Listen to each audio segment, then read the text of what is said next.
All right, boss man, tell us your name, your grade, and what school you go to. And I know you are doing a little bit of extra work, so tell us your schools that you are going to. My name is Brent Sanders. I'm in my 12th grade year or my senior year, and on top of going to Woodlawn High School, since I'm doing dual enrollment, I go to Jefferson State Community College, Lawson State Community College, and the University of Alabama at Birmingham. Yeah, so we're sitting next to a rock star, ladies and gentlemen. And so what we're going to do, we're going to walk through a few questions. Brent has actually been able to join us inside the classroom. Shout out to Mr. Fletcher going through the IMC Financial Freedom Project, which has been a 9-week experience with a number of different topics alongside the investment club. So before we came into the classroom, what did you already know about budgeting, financial psychology, and credit and topics of that nature? Budgeting, the area that I knew the most about was mainly budgeting, since my dad had instilled that into me when I was younger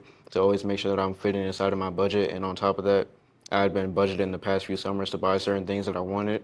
I only knew smaller things about credit due to the fact that my dad had taught me more stuff about credit and also personal research, but I hadn't known much outside of that. And stuff like investing in stocks, I was kind of clueless about, since I wasn't exactly interested in at first. Right.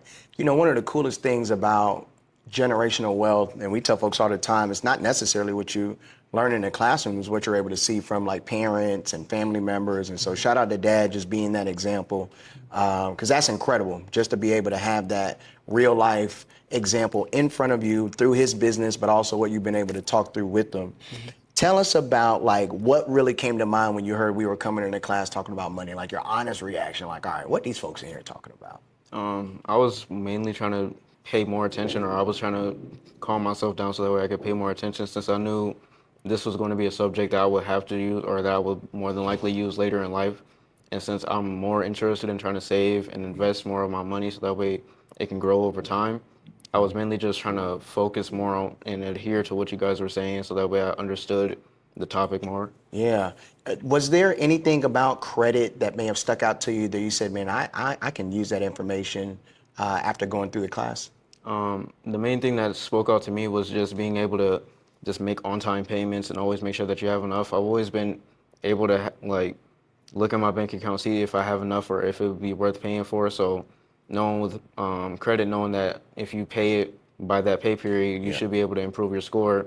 I always told myself that I've never been worried about, oh, I gotta lock my card or something because I owe Apple. I've always had enough to make sure that that was an on-time payment. Right. And knowing that credit is basically like that, I wanted to use it more often so that way I can grow my credit score and be able to get, nicer things like houses and cars and stuff like that once I got older. Absolutely. When you think about money, one of the things that is like one of those like silent, I would say killers to folks' budget and credit is their mindset around money. So financial psychology was something that we talked about. How has your mindset shifted, now that we've been able to go through the course, especially when you think about money? It's been more where instead of me having all my money in just one place at one time or in one form like digital or cash only, I've been able to spread it throughout different types of accounts. Like I have a Chime account, a Cash App account, and of course my bank account. I save all my money in my bank account because that's where I know it's the most secure, and I try and at least keep the other maybe 40 or 30% inside of Cash App, so that way if any other bills that I have, like Apple Music or Netflix, may still be on that card, it's at least having enough money to where those payments are made on time and without me having to go into debt or having to withdraw even more money. And then with my Chime account, I've been using that to safely build my credit score up as I've gone up, as time continues, so that way I'm not just recklessly spending the bank's money, and then when it comes back time to pay it, I don't have the money. So with Chime, I've been able to just, since it's like a secure debit card that's actually using credit, I just pay things. They report that bank statement, and they report that payment. Yep. And that helps improve my credit score. And I've just been using that ever since I turned 18 this early January. I can do the Tootsie Roll right now. Tell us one of the moments that stuck out to you in a classroom. If it could have been playing Jeopardy, it could have been going over that life situation where even with the dog, we had a nice Yeah. conversation what we're gonna do with the dog. But tell Yeah. us one of those classroom engagements that stuck out to you. The main engagement thing was the game where we had to figure, like, as a class, come together and try and budget. it made me kind of think more wisely about the decisions or financial things that maybe happen in life, and it made me start putting more money aside for those emergencies or those types of situations, just in case those situations do happen. And if I don't have it, then I'm sitting back, oh, I don't know what to do. Instead, I'll be able to look at my account and say, I can guarantee that this will at least be enough to cover that situation Right. until the next time that I get paid, or at least until I'm able to get more money in the future. Right, right. Love that. That was one of my favorite times as well. So one of the things that we were able to establish, and I definitely got to shout out Edward Jones for their investment into the IMC Financial Freedom Project in establishing the first investment club in Birmingham City School history, right? Like this is the first time we've been able to establish something like this. What got you interested in joining the investment club? Originally, I was more interested in learning how the stock market exactly works, since my friend last year had kind of put me onto it. And on top of that, I was playing around with the stock market, and I only put like $1 in a stock. And I was more interested in learning how I can make that stock grow over time, and also how I should properly use that stock, since I didn't exactly know what I was doing. And every day I was seeing a different type of number. Like, since I only put $1 in, a few days later I saw 96 cents. I'm like, okay, hold on now. And then as time continued, I started learning more about it. And while I still only have that $1, I wanted to start, as I started getting more income and more money in my account, I wanted to start focusing more on the diversification side of things. So that way, instead of it just being solely that $1 in that company, it would be multiple $1 into multiple different companies to help expand my portfolio. Right.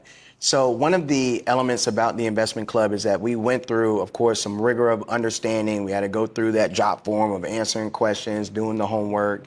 And then there was this window to where we could pretty much dip our foot in the pool without necessarily getting our foot wet, right? And so through Investopedia, they have a simulator to where we were able to allow the students to invest $100,000. So how did that feel, being able to have $100,000 to have access to invest? Probably for the first month, I was completely nervous because I was still a little bit new into the topic of investing in different stock terms. But Candace had reached out to me and was like, Brent, you still got $100,000. You gonna do something with it? And so I was like, you know what? It's probably about time that I kind of lock in and focus on it. Yeah. And so I looked up different terms. There were different articles on that website that taught you the different types of investing methods, and also how you should spread out your portfolio. And so I had kind of looked into different companies on the stock market, and I wanted to pick out different ones that I knew about, and also ones that weren't exactly known all too well, but were doing well. And so I put most of it into Apple, but I also spread out into different areas like grocery stores that I knew about, like Walmart. I'd also invested into Nike a little bit, and then I just kind of kept going down the exchange and looking at the different categories that you could use, and trying to spread out my portfolio so that way, if one did it, or if one decided to, go down a little bit more that day, I would always have the others to rely on. Right. You said probably one of the most important terms when you think about investing, of course, is diversification. And you mentioned a few companies. Tell us some of the research. I know there was one of the companies that's been doing well for you was a semiconductor company. I'll let you name them specifically, but tell us some of the research, like how did you get to the reasoning of, all right, I'm gonna put money into this particular company now? On top of my own personal research just into how the stock market worked, I got an advice from a friend that was like, hey, have you heard about this company lately? They've been doing really good. And I'm like, okay, let me see how they've been doing before I decide, let me throw 10,000 on them real quick. Yeah, I put a little bit more research into it. I seen how they've been doing. I seen how like the different videos giving like advice on what you should do with this company. And I decided to go ahead and put just a few stocks into it at first. And then as I seen that they were improving, I decided to put more in, since I know that, of course, usually you would buy when it's low. So I bought it when it was low. And then when I saw it continuously rise, I decided to put more in to see how well it would continue doing later on in the future. That's good. Tell us, is there one investment decision that may have taught you a lesson, whether it performed well or not? Definitely don't just invest in a company just because you know about it. That was the harshest thing that I had to learn, because I would put I knew it was a small amount, but I decided to put maybe like 500, 600 in for just to see how it could do. And when I never saw a girl, I was like, all right, it's time to pull out. And that's when I learned that just because you can buy when it's low doesn't mean that you should always sell, or that doesn't always mean that you should buy it. You should look more into the company, how their stocks have been doing, That's good. look around politics at the time, That's just good. definitely look at the news to see, is this company what I should be investing in at this time? And if the situation won't improve for this foreseeable future, then it's best to just stay away or pull out of it. Oh man, a lot of adults need to hear that, especially when you think about investing. Sometimes, like you said, you go to what's familiar, but you don't know how to do the research to really see what is impacting the ebbs and flows of this company's performance.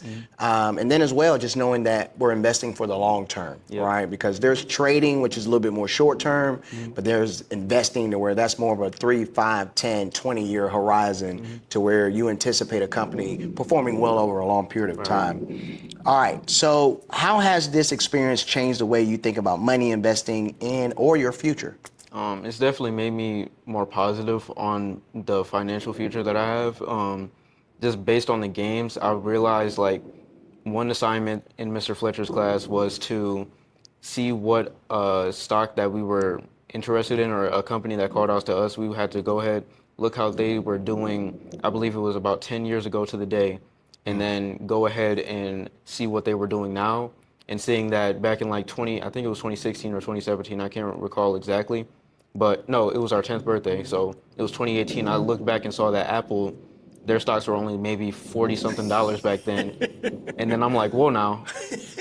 And then it made me think about if I had asked my dad for maybe $50 just to invest real quick, and I put it into Apple, what their shares are now, I believe it's close to 240, 250. So seeing that 40 or that 50 that he gave, or if he had given me, and seeing it potentially becoming to 250, that made me realize that you got to be in it for the long game, or else it's not exactly just going to work out. You can't just decide, you know what, I want to buy this stock and then I'm going to sell it a few months later. You got to invest in it and wait for it to grow over time. That's right. That's right. And then why do you think programs like this should be available to more students? I definitely think it should be more open, because seeing how I've gone from kind of just going based on survival instead of actually just thinking about something, because I used to just buy things and then sit back and wait, and then buy things and sit back and wait. Now it's making me question, do I really need this thing right now? Or is there an alternative way that I can purchase it later on?